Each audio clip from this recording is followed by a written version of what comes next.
क्या लगता है कि इनसे आपके विधानसभा में किस तरह की उम्मीद है और विकास की, जिस तरह नीतीश कुमार का कहा जाता था, तो और अपेक्षा क्या है अब आपके क्षेत्र में, और क्या विकास की राशि आएगी, विकास का निश्चित रूप से हमारे क्षेत्र में बहुत बड़ा निर्णय आदरणीय नीतीश कुमार जी के कार्यकाल में ही हुआ है। रैयाम चीनी मिल का जो इस बार चालू होना है और वहाँ डिग्री कॉलेज भी एक स्थापित होना है और सारे विकास के काम जो बचे हुए थे पिछले कार्यकाल जो हम लोगों का रहा, करीब 252 किलोमीटर सड़कें वहाँ बनाई गई।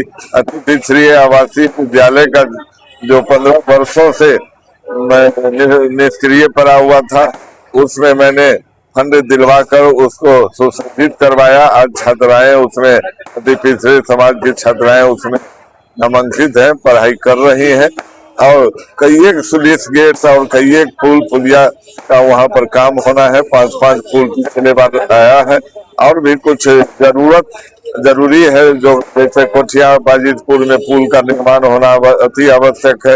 लोगों का काफी दिन से डिमांड है।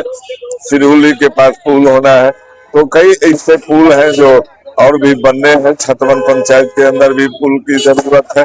ये सब पुल इस बार बनेगी, ऐसा मेरा विश्वास है और विकास के पैसे की कोई कमी नहीं रहेगी। निश्चित रूप से केंद्र सरकार का पूरा सहयोग है।